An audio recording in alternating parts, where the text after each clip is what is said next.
So let's talk some more about Nicki Minaj. Because your girl's back in action with another supercharged sex anthem for all the real freaky freaks out there. She's alright, that girl's alright. And, you know, it's alright. I mean, just to say it off the bat, I think it's certainly a better listen than her last sex anthem with an obvious sample in it. Boy toy named Troy used to live in Detroit. Because, you know, looking back on it, this song never really felt like sex to me, you know? The annoying school bell sounds, the weird affected voice, the verses that were essentially mini stories that just kind of peter out at the end, the random cackling like a mad woman at shit that's not really that funny in that final part. It just never really came across as trying to be like a sexy sex jam. It was more a jokey meme rap song than anything. But, well, a certain joint has come out since then.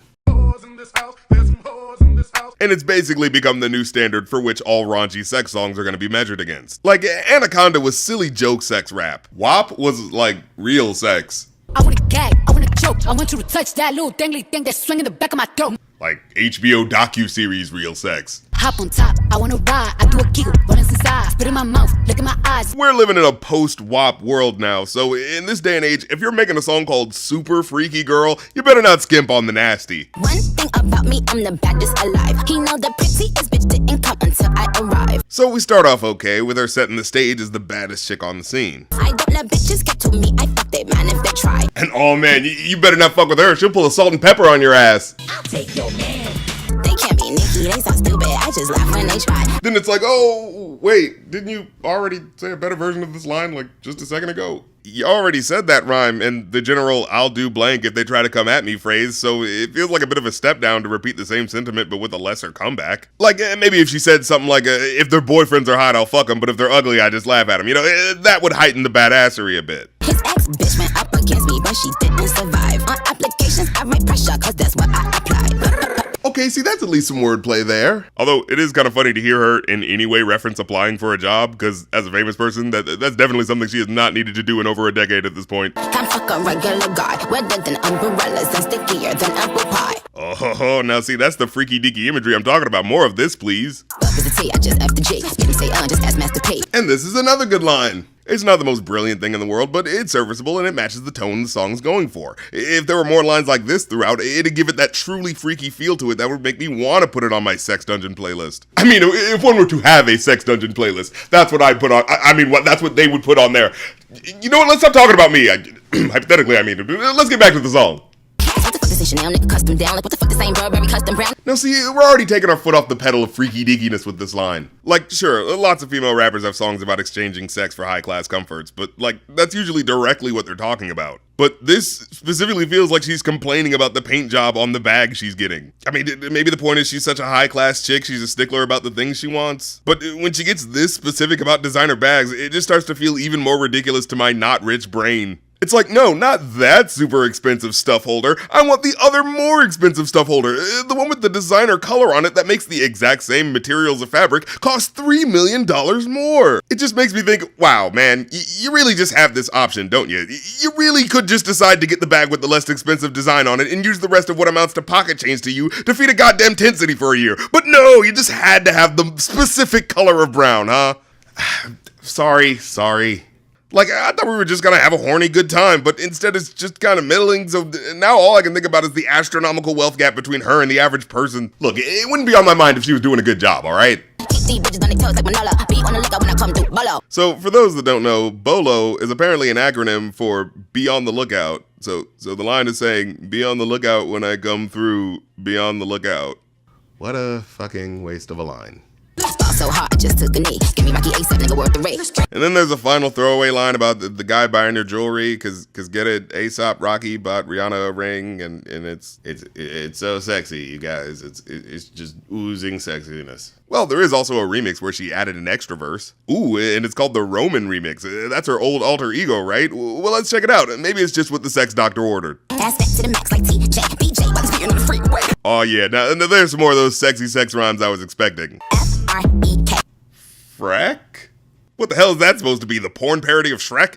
And no, editor, please don't put it in example. I'm sure the internet has enough. Yeah, pictures of my titties in his briefcase. Who the fuck still keeps naked pictures in their briefcases? How old is this guy you're banging? Like, does he not know we have a much more efficient way of exchanging photos these days? That's word to the way, Michael Carter. I'ma finish these dumb bitches, Michael Maya. Ugh, I hate these rhymes where they take words with multiple syllables but only rhyme like the very last one, so it barely feels satisfying as a rhyme scheme. Like Michael Carter and Michael Myers, like, come on, this is barely anything. Till I go to get a chair, she was cocky, I can swear to my old tape, sold more than your album, drop a tape. Yeah, you've sold more albums than whoever you're talking about. Wasn't this supposed to be about sex or something? Chains, bitch. Oh, please, you couldn't hold a candle to Rick James's freakiness. Then again, his level of freakiness involved holding sex workers against their will and burning them with crack pipes, so maybe that's not exactly something to be envied. Overall, though, I give the whole affair a 3 out of 5. And honestly, it's because that hook and backbeat are doing a lot of the legwork, but Nicki just doesn't have enough consistency on the track for it to really hit for me. Like, there's a couple good sex raps in there, but it's not bursting at the seams with bedroom bully energy like the other perverted rap masterpieces I could be playing on my Sex Dungeon playlist. Ah, fuck, I just said it again.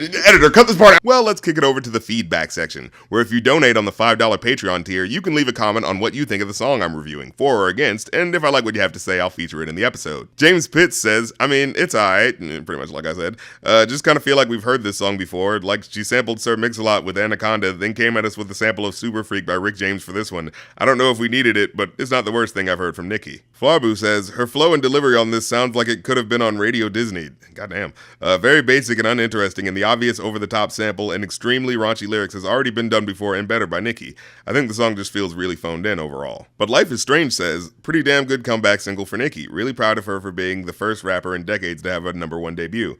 Loved the callback to her 2013 remix of PTAF's Boss Ass Bitch in the second verse and in the bridge to French Montana's Freaks. So, some people were feeling it.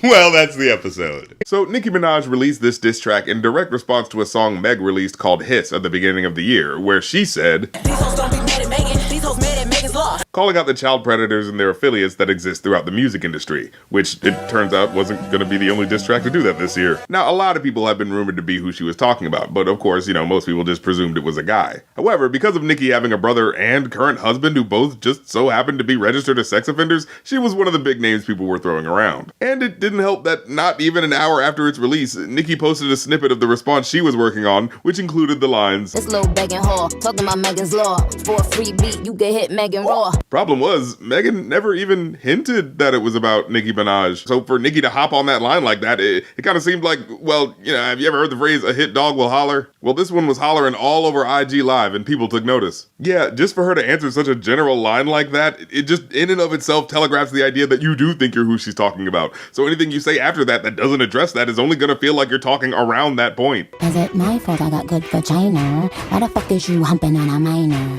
Nicki, you're the one with the brother and the husband who've been accused of sexual assault with minors, right? So to try to pull a, I know you are, but what am I back at her? That doesn't work when she isn't actually affiliated with any, and you are. Side. How you fucking mother knew when she died? And what? Where the fuck is this claim coming from? Seriously, this wasn't like something people heard on the rumor mill and she's spreading it around or something. This is just a completely made up attack. And I know rap beefs are all about exaggerating the truth a bit, but there has to be a truth from which to exaggerate in the first place. Unless, does Nicki Minaj think winning a rap battle just means saying shitty things about the other person regardless of how believable it actually is? She says I'm a kid diddler because I'm affiliated with them, but what if I said, no, you? Yeah, that'll even the playing field. Bad bitch, she like 6 foot. I call her Bigfoot. Oh no, a woman who's tall? Ugh, gross, am I right? Yeah, really channeling the energy of an 80s male comedy writer with that one. Bombs, I need a good alcohol bar. No, man, wait, that was the bar. Like a bodybuilder, I keep raising the bar. Rhyming bar with bar with bar. The self-proclaimed queen of rap, everyone. Fuck you, get shot with no scar. Oh, wow. So just to hit Megan with anything you could, you actually went all in on accusing her of lying about getting shot by her ex-boyfriend. Nicki, there's a reason why you shouldn't just lie and bullshit in your diss tracks. Cause hey, if the person you're talking about can later post concrete evidence of the scars they got, you're gonna look like a real desperate lying piece of shit. And I got 2 Nicki Minaj requests back to back, so we're doing a Nicki Minaj review trilogy now, I guess. Starting with Barbie Dreams, which, since it's essentially a gender-flipped remake of Dreams by BiggieSmalls, I figured it was only appropriate to compare it to the original for this episode, with the Biggie version being a raunchy song about the R&B singers he thinks are hot, while Nicki raps about the modern male rappers that she likes, sprinkled with references to things associated with them. So look at that, your boy's giving you 2 reviews from 1. I'm feeling generous, you know what I'm saying? And if you're feeling generous too, you know, you can always hit up that Patreon below, you know, I'm just saying, there's some cool stuff is on there is all, I'm just saying. So let's look at them side by side and see how they measure up. Now, off the bat, I'll say I've never considered the original Dreams to be in the upper echelon of Big's catalog, particularly beat-wise. It's always felt a little bare bones and underwhelming with just one hanging guitar riff in there. I feel like maybe I've been tainted by the infinite amount of freestyles I've heard over this beat, but to me it feels like it just fits better as a track for Rap City basement sessions than its originally sampled context. And the thing is, for Nicki's version, she doesn't change it at all. As I sit back, relax, steam a blunt, sip a Vex. It's virtually the exact same beat, save for like a couple of bass-boosted kicks at that drum fill part, but that's about it. Hell, I thought it was supposed to be a mixtape track till I saw it had an official music video for it. And I mean, I guess a lot of shit feels a little low rent about this whole production. Like, the album this is from is called Queen, and this is how this video starts?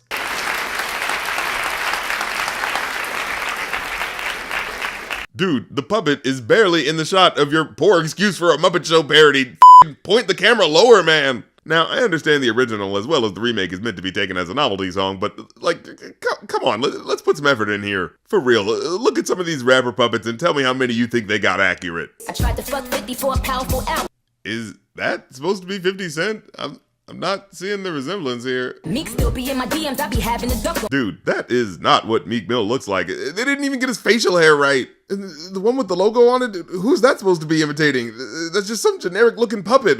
What, was there really a rapper known for having the word logo on their shirt? Maybe it's a weirdly cutting commentary on the fact that mainstream rappers are essentially the race car drivers of music with how many brands they advertise. But that seems a little too antagonistic for a song like this. Now, Nicki comes out the gate with some pretty solid references. I'm looking for a nigga to give some babies, a handful of Weezy, sprinkle of Dave East. Like, okay, that's a pretty good starter guy to bring up, I can't front. Not only was Dave East the kind of guy underground enough to get cool points for name dropping him, he's also a dude who clearly should have been a model instead of an underground rapper. God, I feel insecure just looking at this dude. I feel like I gotta improve my life or at least do some push-ups or something. Meanwhile, the first R&B singer Biggie brings up is... Think about the sexy singers that I want to sex. I'll probably go to jail for fucking Patti LaBelle. Patti LaBelle? In 1994, you're making a song about the hot women in the R&B scene and the first name you thought of was freaking 60-year-old Patti LaBelle? And why did he say it in that context? I'll probably go to jail for fucking Patti LaBelle. Like, I don't think they put people in jail for old lady fetishes. And that's not the last R&B star from a previous decade that he brings up. Smack Tina Turner, give a flashback to Ike. Because 90s shock rap, so you know he had to bring it up in relation to domestic violence. It especially feels like a cheap gag line when I figured the point of the song is that he's talking about contemporary singers.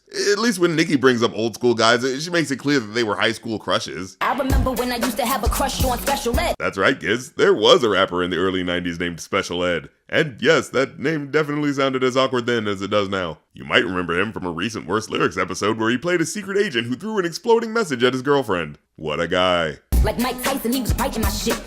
Okay, were we still doing Mike Tyson biting jokes in 2019? He's not even a rapper, so what the hell's the point of shoehorning in such a dated reference in the first place? On the real, I should make these niggas strap for the pussy. Young and main Lady Luck, get the strap for this pussy. Okay, well, that definitely updates things a bit. Now, Biggie does have a couple lines that make callbacks to stuff the singer did. What about Tony Braxton? If that bitch give me action, guaranteed satisfaction. But honestly, most are just kind of general sex lines that could have really been about anybody. Back shots to Shaka, I know that pussy hairy. Sade, ooh, I know that pussy tight. Meanwhile, I gotta say, Nicki actually gets in some real jabs on this joint to the rappers that she mentions. Had to cancel DJ Khaled, boy, we ain't speaking. Ain't no fat nigga telling me what he ain't eating. Like, that alone was worth the price of admission, especially since this came right on the heels of Khaled doing that one interview where he bragged about being such a boss that he didn't need to go down on his wife. Saying you don't go down. Nah, never. All of that to say you don't go down? Come on. You don't eat the box? Come on. So, that was a certified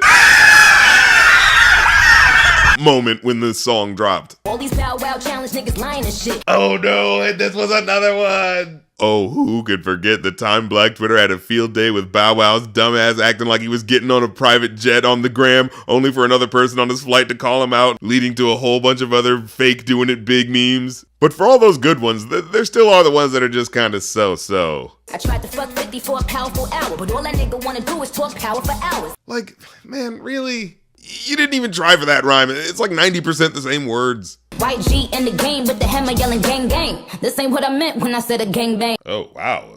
What a miscommunication. No, not that type of gangbang, fellas. I meant we should have group sex. Oh, and you already killed all these people. Oh, nuts.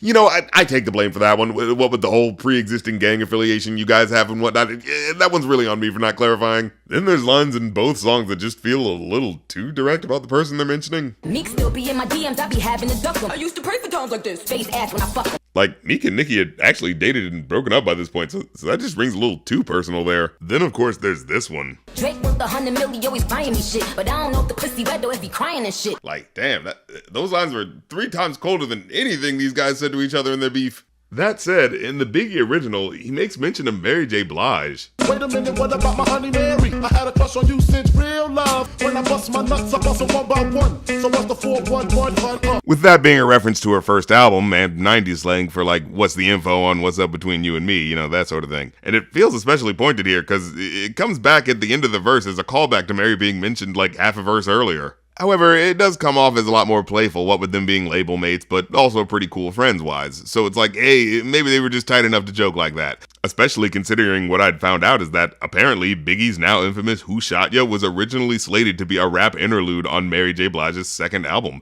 but it got cut because it was too violent, which, yeah, that sounds like the right decision there. Like, Jesus, how jarring of a switch would it be for a Mary J. Blige album full of sad songs about abusive exes to suddenly be interrupted by an aggro rap verse about stalking someone with a gun? Oh, and here's the part where all the people who don't know Biggie's Dream song very well heard that last part and thought, well, yeah, that would be pretty awkward. You know, I can't imagine what would be more wildly inappropriate than that. And, well, let me say this part in Pig Latin so I don't get demonetized. If you're particularly uncomfortable with the mention of Einers May and actual say salt maybe you skip a bit past this next part because a name that I'm certain you were not expecting gets brought up. You can 76 to 69, try 68, take Raven Simone, call date break. Like, Oh my god! Holy shit, man, she was 9 at the time. Why would he say that? Like, look, I get it. I get that he doesn't mean it and he's just doing the 90s shock rap shtick, but there's still context and timing you have to consider, man. I'm just saying, there's a hierarchy to all things, including shock rap lyrics. I like to call it the bizarre Eminem scale. See, you may know M for his shock rap lyrics, but who you may not know is Bizarre, his less talented label mate. See, as offensive as Eminem often is, his lyrics are still usually executed with wordplay and timing to catch you off guard with unexpected humor. However, his friend Bizarre, his material is pretty much just pure shock value, with no real point other than the offensiveness. Like, take a line like this. Hey, it's me, Versace. What? Somebody shot me, and I was just checking the mail. Get it? Checking the mail. Which, sure, is still a super dark joke, but at the very least involved a play on words and a subversion of expectation relative to what the setup is. Contrast that with a Bizarre lyric, where referencing a taboo, shocking thing in and of itself is just automatically supposed to be funny. Flying down Sunset, smoking crack. Transvestite in the front, Eddie Murphy in the back. Get it? A controversial thing happened with a celebrity, and I reminded you of it. I'll be taking my laughs, please. So for this Dreams joint, it's just so out of damn left field to have a song that just feels like it's mostly going to be a fun track about name-checking sexy R&B singers to do a sharp turn into a PDF file joke. And also, and I know this is like magnitudes less important than the fact that he brought up a 9-year-old at all, but it's a thing I still can't get over. Why is it a date?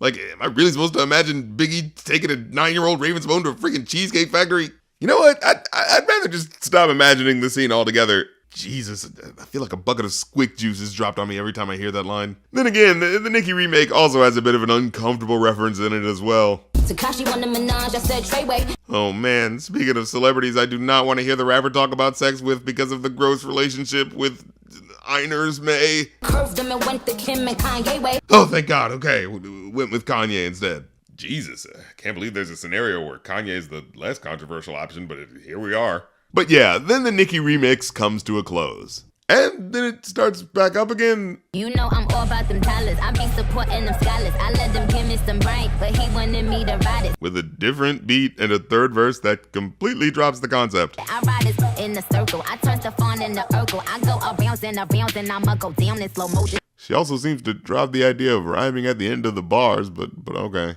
Seriously, why is she doing this? Why tack on a superfluous final verse out of nowhere? And like, this isn't a separate song that she edited onto the video. This is how the full track on Spotify plays out. The best I can come up with is that maybe she's doing it out of a sense of, oh, well, I don't need to rely on this classic rap song to get props. I can still throw down dope lyrics without the concept. And, you know, that'd be fine if she was getting in some super explicit sex rhymes as a coda to spice up the raunchiness, but no, the bars are about as middling and lukewarm as you would expect from her at this point. Get it, want it, you know I flaunt it. I'm a trendsetter, everything I do, they do, yeah, I put them up on it. Half of this isn't even about sex, really. It's mostly generic brag rap lines that upend the mood of the first part of the track. Using up, my bitch moving. No, I ain't studying, no, I ain't roving. Damn, my bitch snoozing. I be like, fuck em, bring a Lubin. I be like, fuck em, bring a Lubin. Yes, repeating the same line. That's how you show the haters who think your music is uncreative and repetitive. Although overall, to rate them both, I have to say, I'd give the Barbie Dreams a 3 out of 5. In the original, I'd have to give it 2 out of 5. And I know.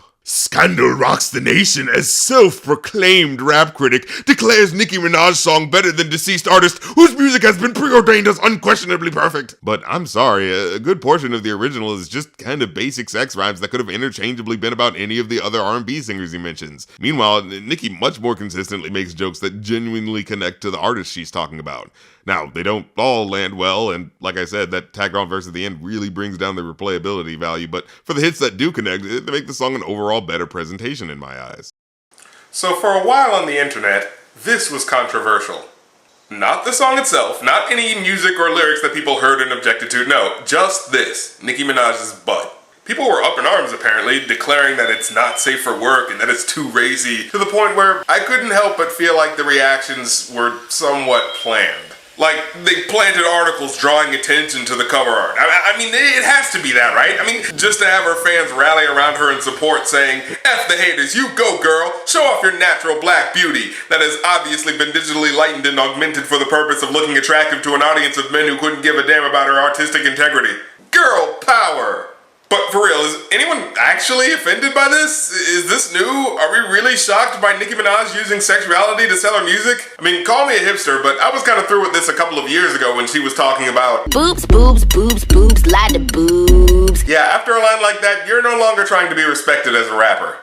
And besides, looking back at it, no pun intended, she's always been about using sexuality for fame. Remember this picture? Yeah, that's when she started getting popular. In fact, remember that whole I may or may not be bisexual nonsense where she was tapping into the mental struggle that many young teenagers go through with their sexual identity, and it was obvious that her PR people made her push that persona for the dual purpose of A, gaining the following of sexually questioning young adults, and B, turning the heads of men who like the idea of a girl being into chicks but still totally wanting the D. Yeah, it's always been about gimmicks to some extent. Hell, she was giving damn lap dances on stage during her tours.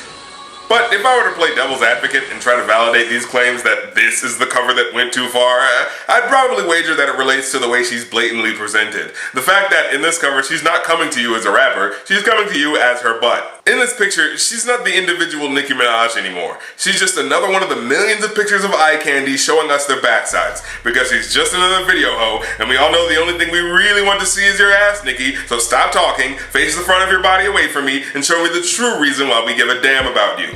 Thing is, the visual of her depersonalizing herself as just another ass to look at, that's not new either. In fact, I remember having the exact same feelings when I saw her in the ass video. That was the first time I felt like something was wrong. I mean, I know most videos will have a female rapper being sexualized, but it's usually a special sexualization, where you can tell that we're supposed to be focusing on the personality of the rapper in question.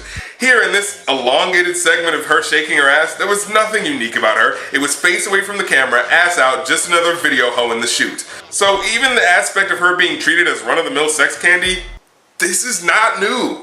Actually, this is pretty tame. In fact, when I first saw this, I wasn't even concerned with her ass. The first question I had was, why the hell is a song called Anaconda? What the hell could a song called Anaconda possibly be about? My anaconda don't, my anaconda don't want none unless you got buns, hun. Oh, It's interesting that it samples Baby Got Back. However, I don't really like when people sample songs that were already proven to be #1 hits, especially so liberally. Now, I've heard a lot of feminists championing the sample of the song, claiming that Nicki's taking back the song for women. But, dude, no, she just ripped off a well-known Shake Your Booty song to make her own Shake Your Booty song. And I'm not usually one to call a song a ripoff when it's sampling another song, because a lot of songs use sampling to enhance a certain sound that they liked in the original work, and I can get with that. With this,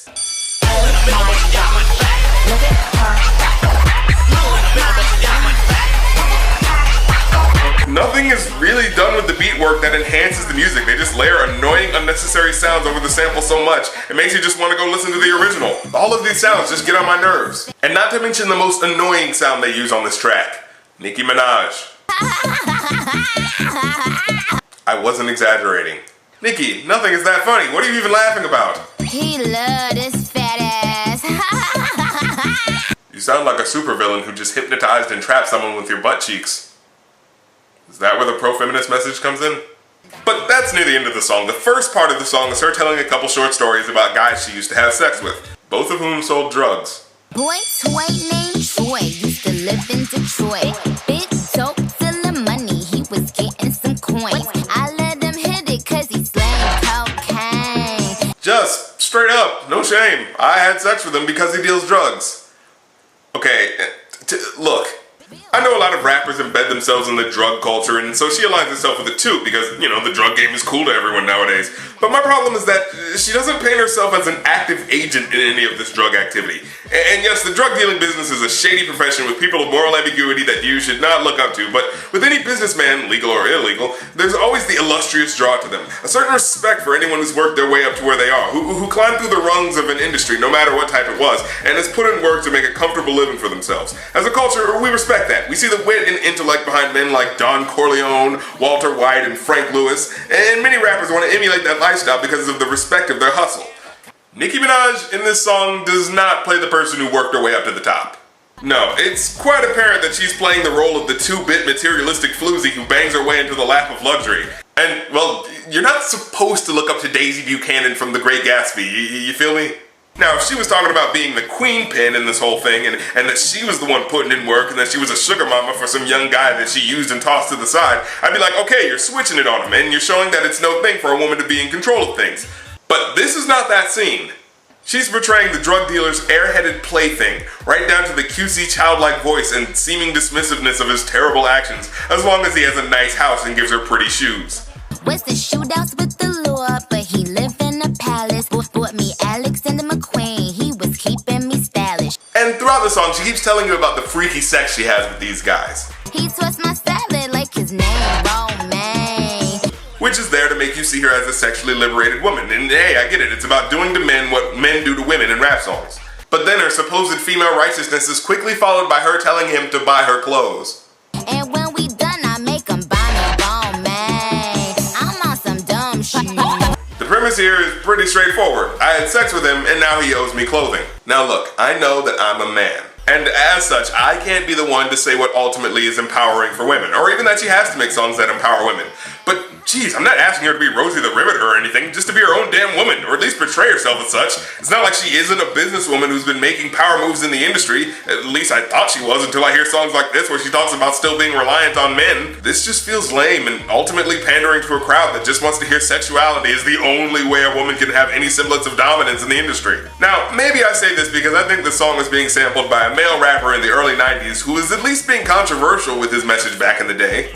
I'm tired of magazines saying flat butts are the thing, so I'm looking at rock videos. Knock-knee bimbos walking like hoes. You can have them bimbos, I'll keep my women like Flojo. So Cosmo says you're fat. Well, I ain't down with that. No one was really out there saying that black women were a standard of beauty that was to be desired in the mainstream, especially not in music. Of course, the problem with Sir Mix-a-Lot song is you can easily say that for all the talk of being proud to throw some appreciation toward the female form commonly associated with black women, ultimately you can say that he's still objectifying them. Sure, they're the woman not commonly seen as attractive in a white-dominated world, but it doesn't change the fact that objectification is still what's happening. So here Nicki comes to sample that song, and take it back for the ladies, as it were. But honestly, other than the fact that there is indeed a female rapping over Sir Mix-a-Lot's beat, Nicki doesn't really do much to earn that reclaimer title that some people want to give her. Come on guys, just because a black woman is the one who gets the mic to talk about female bodies, I don't think that fact in and of itself makes it a female positive piece of art. I'm just saying, when you see those Vine videos of girls shaking their asses while their best friend records it, I doubt feminists breathe a sigh of relief when they hear that the person behind the camera is a girl, because hey, at least it's a woman recording it. Nah, it's still a video made for the entertainment and approval of thirsty men. And to me, this song is just sampling Sir Mix-a-Lot as yet another gimmick, trying to turn heads with the 90s nostalgia bomb that is Baby Got Back. Now, so far I haven't really shown you that many lyrics from the song itself, but for real, that's because there honestly aren't that many. And the ones that are interesting to talk about are even fewer and farther in between. There are two short verses that barely qualify as short stories, and the second half of each of those verses goes exactly the same. But, as expected, there are still a couple of odd lyrics in there. Come through and fuck him in my automobile, let him eat it with his grills, keep telling me to chill. You want him to eat you out with the grill still in his mouth? That can't be hygienic. This dude named Michael used to ride motorcycles. Dick bigger than a tower, I ain't talking about Eiffels. Well, which tower are you talking about then? Okay, with this lyric, I know what she was trying to do, but she kind of messed up with the execution. You see, this is a thing in rap that I like to call the unword play, where someone uses a euphemism for something, but instead of directly comparing their play on words with what the wordplay may literally allude to, like, I'm just kicking it like a soccer team, they jokingly disassociate the play on words with what you may have expected them to be comparing something to. For instance, yeah, we're just kicking it, but I ain't talking about a soccer team. The joke being that they're acknowledging the fact that it's a euphemism. The problem here is with the wording, because when she says, Dick bigger than a tower, I ain't talking about Eiffels. it's no longer just about comparing his dick to a tower, it's now about what kind of tower. It's like she's saying, yeah, his dick was as big as a tower, but not like the Eiffel Tower. I mean, that'd be ridiculous. It'd be more like a Lego figurine model of the Eiffel Tower, if I had to be precise. And that's pretty much it as far as lyrics are concerned.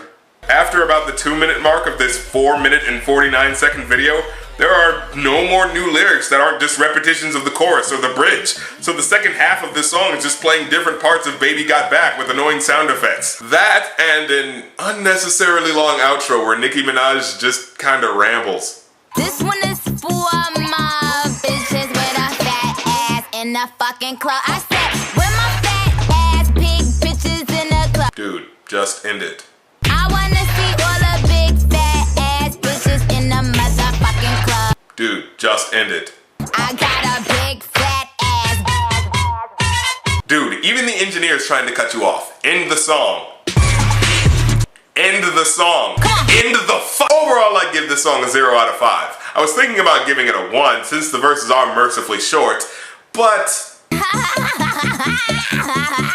And I just can't imagine actively wanting to listen to all of this again. This is bad. It's choppy, annoying, simple to the point of embarrassment, and doesn't respect the audience enough to cut it out before it wears out its welcome. That sample used for the chorus works for about 30 seconds before you start questioning whether or not the producer actually had any idea what to do with this song other than just play Baby Got Back under her vocals. And Nicki is in full-on goofy bimbo mode and just comes across as someone desperate to keep people talking about her instead of delivering rhymes that anyone can give a shit about. The video included. I mean, before in her videos, there was at least something else going on. Ice motorcycles, crazy costumes, and now it's just that uncomfortable part of the ass video stretched out for 4 minutes trying to justify this poor excuse for a rap song. And what's worse is that so many people are trying to justify this as a feminist piece. Ladies and gentlemen, did we watch the same video? Did you guys somehow miss the part where she sprays herself with whipped cream and attempts to deep throat a banana? I mean, I know female positive media is hard to find in a mainstream context, but are you guys gonna pretend that we didn't just hear yet another strip club anthem with a music video that guys are just gonna watch on mute? This video is just another submission to the male gaze portfolio, right down to the director of the video and music production credits belonging to men. Guys, just because a woman's in front of the scene doesn't mean this isn't just another product by dudes for dudes. So can we not act like this isn't just more pandering crap to keep her relevant because being a good rapper apparently isn't enough? Good God, you're a household name, Nicki, yet your label still doesn't have nearly enough faith in you as an artist to not have you shaking your ass just to keep people watching. I'm the Rap Critic, and I'm starting to rethink my marriage proposal. Hey, Rap Critic here, and over the weekend, Nicki Minaj released her response to Remy Ma's Sheether. And a lot of people are, speculating which one was better, but I wanted to do a lyric-for-lyric breakdown and show you how I sort of break down beefs and show you how I see how someone won, whether or not it was good. Not by Instagram posts or little sneak disses in verses, but like when you're directly dissing someone, did you do better than them? And I wanted to do it in a quantifiable way so you could see line for line, as I should be showing you here, so you can see line for line, what hit and what didn't. Now, Remy Ma did her, Sheether diss, and it was like 80 bars or something like that.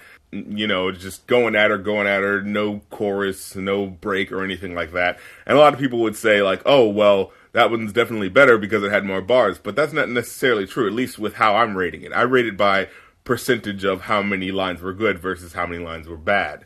And, when you have more bars, that's more room for you to fuck up. And there are a lot of points here where she kind of messes up. And then you have Nicki Minaj's response, which, while shorter and was obviously sort of packaged to be like a hit song to try to do what Drake was doing with the back-to-back, like, oh, I'm dissing you and I'm going to make it a big hit on the radio, She kind of does one verse and then has Drake and Lil Wayne do a verse, which I felt was kind of a mistake because when Drake did the back-to-back, it was just him. So I feel like if you're going to do a response, it needs to be just you standing on your own 2 feet, showing how solid you are and not relying on anyone, Now, people might be saying it was weaker because it's just one verse, but that means that every line, if it's good, hits even stronger and harder and packs a bigger punch in a shorter amount of time, which that could be given credit in saying that she was able to do in one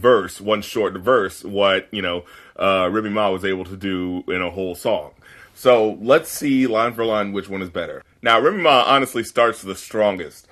She has the intro where she's talking about the chicken wing chain and the chorus that reappropriates the Ether chorus to being about fuck with you so like Sheether, will teach you the queen, I'll show you, So like that's already a nice little start, the twisting of one thing to turn it into something else. But she kind of starts falling down as soon as the verse starts with the dumb ass lines. It's just a waste of time. Like, I get what you're doing, but unless you have a better wordplay than just like, I'm talking about your dumb ass. No, you literally got a dumb ass. It's just not as good as she thinks it sounds. But after that, we get a line about, how you gonna steal my '09 jail tweet and run, saying like, you bit off something that I did, which is always a good starter. Like, you're below me because I inspire you and you have to take inspiration from me in order to make, good music. So, and then, of course, dissing her by saying, you're talking about bringing knives to a fight with guns when the only shot you ever took was in your buns. So already we're taking the shots about, her having surgery and things like that with the butt shot thing. Then she kind of loses points for going into the story about seeing Meek Mill at the All-Star and rhyming ass dropped with ass dropped. Once again, the rhyming words with themselves is just kind of a bad tactic unless you're literally like really doing something with it. Then she goes into the whole thing about like, oh, why didn't she throw some hot chicks your way? It's just like, you're not getting at her by saying, what? Why didn't she let you have sex with other people? It's just like, that's not really much of a, oh, you got her now. But then there's calling out the hypocrisy. That's the main thing. Pointing out someone's hypocrisies is a good way to take someone down. So it says like, and you even hear at the beginning the voice of Nicki Minaj saying "Free Remy." So it's like, okay, it's already set up that Nicki Minaj sounds like a stan, right? Someone who's a fan of her, and so it's like, all right, I'm already above you. And then it's like, you said that, free me, but now that I'm free, I don't see you flocking to help me out. You know what I mean? So later on, she kind of talks about how points out her hypocrisies once again, like, you left him and took a pic with the dude that he had beef with, pointing out the whole Meek being with Nicki Minaj while he was beefing with Drake, and then as soon as she left him, now all of a sudden she's cool with him again. It's kind of like, whoa, where do your loyalties lie, And then we kind of get to the, which could be sort of like saying like, oh, you had to fuck your way to the top. And that's sort of how she's coming at her. And, you know, you could say like, oh, well, that's not really like a good diss, but it all depends on how you frame it. And because he says, like, you've been through mad crews, you disloyal Uchi, now all of a sudden you back with Drake and Tucci. Like, there was a long period where they weren't doing songs together, and people were like, well, what's the deal? And, you know, it just seemed like she was estranged from the, you know, Young Money crew. And then it's like, okay, now that she got away from Meek Mill, all of a sudden she's cool with YM again. And sort of that whole, like, back and forth thing. He's basically just calling her out, like, so where do your loyalties lie? And then there's that line about, like, after he said you sucked his dick, you're back with Gucci. The whole thing where, like, Gucci Man was on some sort of, like, Twitter meltdown, I guess, where he was like, oh, I'm revealing that this Nicki Minaj was a hoe and da-da-da. And then it's like, after he dissed you, like, and basically disrespected you and, like, slut-shamed you and shit, now you're cool with him again? Like, well, what's going on here? You know, so it's just all of these things thrown at her to sort of make her look less reputable as, you know, an artist and as someone with integrity. And then the only time you touch the trigger is when you fuck Trey Songz. Like I said, a lot of this is like the slut shaming thing, but it's just like, it's sort of the punches that take away her credibility. Like, and it's not just like, oh, you fucked all these people. It's just sort of saying like, you needed to fuck these people in order to get ahead. And that's what she's kind of like disrespecting. I remember someone had said to me like, well, you know, you're just saying like, oh, she fucked these guys. Like, well, if it was the reverse, no one would be saying that, because it would be like, oh, well, if Jay-Z was fucking all these hot famous chicks, it's like, but the difference is like, it would have to be framed as in like, oh, he needed to fuck Beyonce in order to get ahead. Oh, he needed to, you know, fuck Foxy Brown or whatever to get ahead. No, the idea here specifically is that she needed to do this in order to get ahead. And sure, that's most likely indicative of the, you know, sexist system that's in place in the music industry in general. But, you know, it's just showing that, like, well, there's no accusations of Remy Ma having to do this. So it's like, boom, that's what I've got against you, you know. And then, of course, there's the you cheated on your man with Ebro. I might link the footage of you sniffing them ski slopes. It's like, whoa, okay, so you've got incriminating evidence. Like, all throughout the song, there's little hints that, like, I have something that I could release. And that, once again, is chipping away at the integrity of her. And I'm not saying this is right or wrong. I'm saying this is what you do when you're trying to make a song that's trying to tear somebody down. You know what I mean? And there was a line about, like, I'm supposed to be scared because you brought your Barbie chain back. That's never been, like, a thing. Like, oh, watch out, I might wear my Barbie chain again. Barbie's not really, like, a threatening thing in and of itself, so it was just like, what? And then tried to front in February, I'll catch you in that May back. That was just bad. Then you show you how to use your name. You'd be using your name whack. Now, here she goes with the sort of wordplay about, you know, Nicki and mixing it with, like, celebrities as wordplay and stuff. Not a lot of them really hit when I really looked back at it. Of course, there was I responded less than 48 hours, Nick Nolte. That's kind of dope, because it's like, when I heard about this, I responded quick, and it's sort of like saying, well, where's your diss at, you know? And, like, direct, and not just, like, subliminals. Then, of course, you have the Nicolas Cage line, the face-off. We've heard that a lot before. But when the line, when she says, only the kids believe in you, you Saint Nick, that's a good one. You can't front on that one. But then she kind of falls back down again with a hit Nick with the cannon. And then, of course, you're saying, like, oh, you're fronting on Miley Cyrus, like, this chick who's, like, never been, like, hardcore like that. And you know she doesn't have street cred, and you're willing to say shit to her. And you're willing to say shit to Mariah Carey. But, like, you know, say my name and diss me directly. You know what I mean? It's like, you're dissing all these pop stars, but you can't come at me directly, you know? The part where it gets detracted, the just dissing her for having sex is with lines like, you name yourself Nikki Lewinsky, the mind of her. First of all, that is kind of a stupid nickname, but I feel like it could have been used better. Like, cause he's just like, you was sucking his dick, and now he's tired of your nookie. It's just like, so? Like, that's not really, like, a strong line. You know, it's like, I thought maybe she was gonna like tie in like a Bill Clinton sort of reference and try to make it like that, but like it's just like, what is it? It doesn't really work. I mean, maybe someone can explain to me why that works better, but for me, it just feels like, oh, she's tired of your pussy. Like, that's not really like a hit, you know? Let me see. And then of course you fuck the whole empire who you're trying to be Cookie. That was dope. And then the thing about the 360 deal. that fucking buried her. That was a dope fucking line. Just the whole thing where she's going at her about, endorsements, tour and merchandise. They finger fuck it. You make like 35 cents off each ducat. Like, that fucking went in. Then afterwards saying, like, you calling yourself a boss, you're not like him. Like, she is going in. Then you have this line about, like, I kill rappers, you as good as dead, bitch. Talking shit about me to a deaf bitch. It wasn't really at her. That was more aimed at Foxy Brown. And then the untreated gonorrhea thing, which is just like, well, now you're just going off in this completely different thing. Then she brings it back to you're saying I'm the bad girl when she's the one out here misleading the black girls.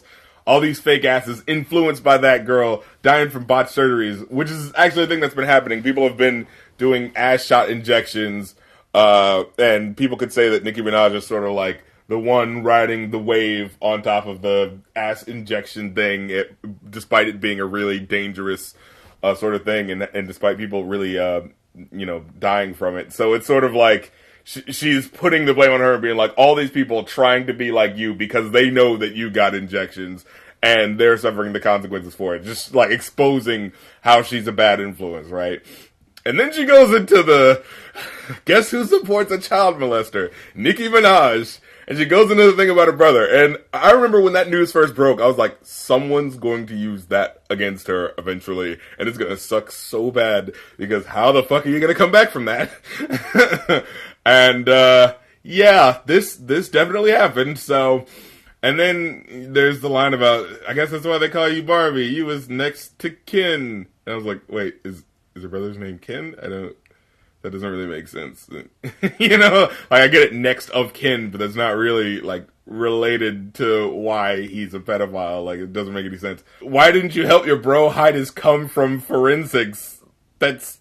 Why would you do that? That's disgusting. Like, that doesn't make any sense. Like, you're calling her out for supporting a pedophile who is her brother, and you're saying, why didn't she help him hide the sperm? Like, what the fuck? Like, now we're talking about her being loyal to her pedophile brother now? Like, it doesn't make sense. Like, shouldn't it have been like, shouldn't you be distancing yourself from him instead of talking about how you should be helping him? I don't know. It just kind of got lost in it. And then, oh, you're probably somewhere overseas, foreign, sick, by far, rim sick. That was lame. But then there's the twisting the knife of I see men in your pants. We call that Jelani, which is her brother. He's like, get it? Semen in your pants.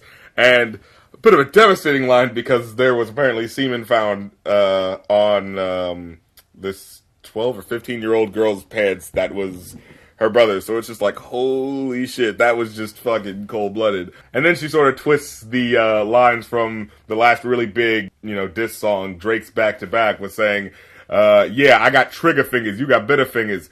Yeah, you must think you Drake in them Twitter fingers.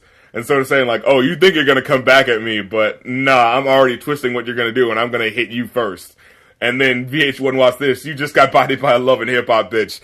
That's a great way to end it. It's just like, oh, I was supposed to be the one to not take seriously because I was on a reality show. Yeah, but then I fucking demolished you with this diss. So, overall, it's mostly good lines. 15 more good lines than there were bad lines.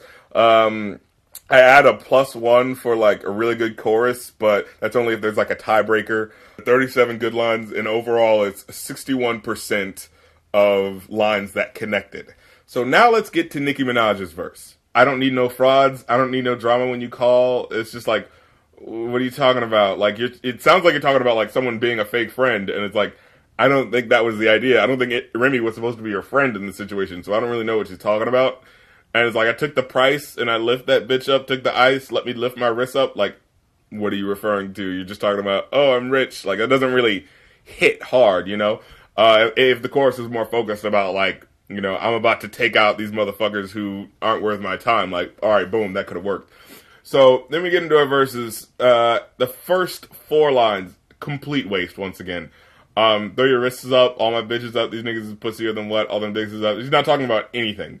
But then she comes in with, you can't be Pablo if your work ain't selling. What the fuck is this bitch in Helen?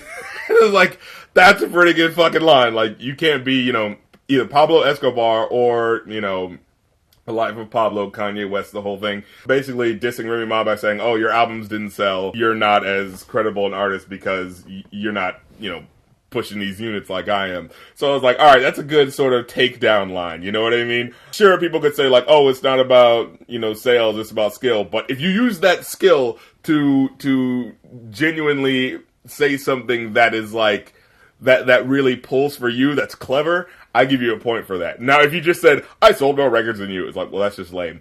But if you're saying, like, you can't be on this level of, being that, dope drug dealer or innovative artist or whatever if no one is paying attention. So it's like, all right, that's a good point.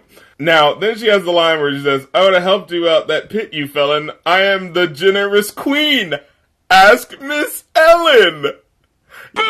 Just the fact that, like, the way it's set up, like, I am the generous queen, like, it's said so big, and it's just like, where are you going with this? And then, oh, it's just supposed to be a play on Ellen DeGeneres?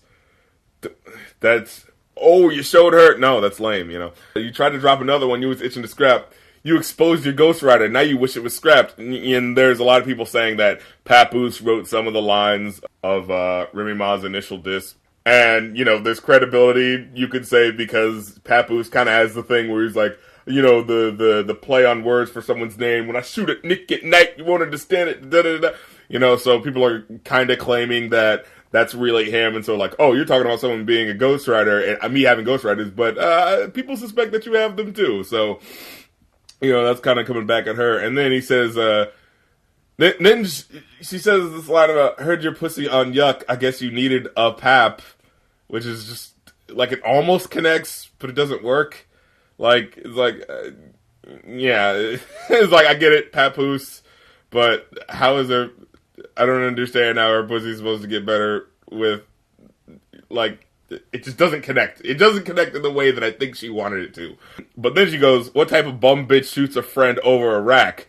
Which is going into why Remy Ma was in prison in the first place over gun charges and, shooting someone over, not that much money. But, yeah, that's pretty damning. It's just like, I'm out here doing good, and man, you went to jail for years over some bullshit. Like, that's one that really starts to dig in.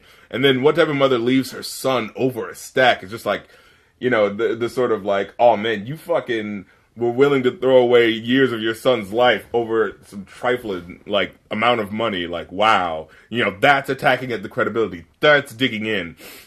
And then this little boogie down basic bitch thinking she back. Like, oh yeah, you think you're just gonna come back? You think you're just gonna take my spot? Yeah, it's just not happening. Then she goes, the back to back. Oh, you mean back to whack? But then she says the line, they say numbers don't matter, but when they discuss in the Kings, they turn around and say LeBron ain't got 6 rings.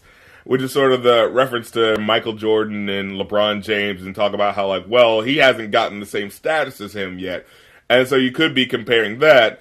And of course, people were sort of combating that, saying like, well, you can be a good rapper and not sell millions of albums. The amount of albums you sell has nothing to do with how good you are as a rapper, at least not directly. And so people are saying like, well, if someone's a really good basketball player, yeah, Michael Jordan earns those rings. It's not like he was able to fill this amount of basketball seats and that's how he won those rings. No, he won it because of his skill. So people could make that argument, but I'm giving her the point because she's saying like, she's making a case, at least, for why, like, okay, but when we talk about someone being able to accrue this much, this many sort of, not necessarily accolades, but, like, this much prestige, that should matter. And it plays more like a defensive line than an offensive line. But, I give her a point for it for saying, like, nah, I should be able to brag on these fucking records I've sold because not many people are doing it and I was able to, so fuck y'all.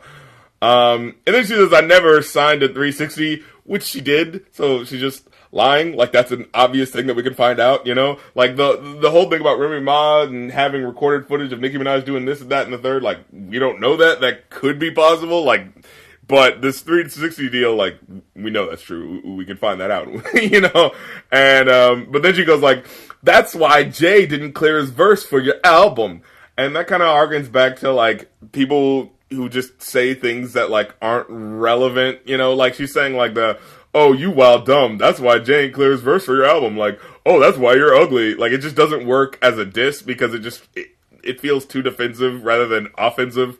Once again, like you're dumb because the reason why I know you're dumb is because Jay didn't clear his verse for your album. How does that relate? Like, there could have been a myriad of things that could be the problem with why this verse thing didn't happen. There's no direct reason why someone being dumb would mean that someone didn't clear their verse for your album. Like, oh, Jay-Z thought you were good, that's why he recorded the verse, but then he heard that you were dumb and he didn't want to. Like, nah, it just doesn't really work. And then there's the line where she says, you a fraud committing perjury. I got before and after pictures of your surgery. And of course, that could be, her dissing her saying, like, well, you've gotten some work done too, but at the same time, like, I don't know, as far as I've been hearing and as far as, like, the mainstream context is concerned, there's a lot more issues with people getting butt implants and that killing them than getting, boob jobs and that killing them. So it's like, well, and also to be like, I got before and after pictures of your surgery, it's like, well, you both had at least, like, boob implants, so, like, that doesn't really work. It's like, I heard that you got boob implants. Like, yeah, so did you, bro. Like, what?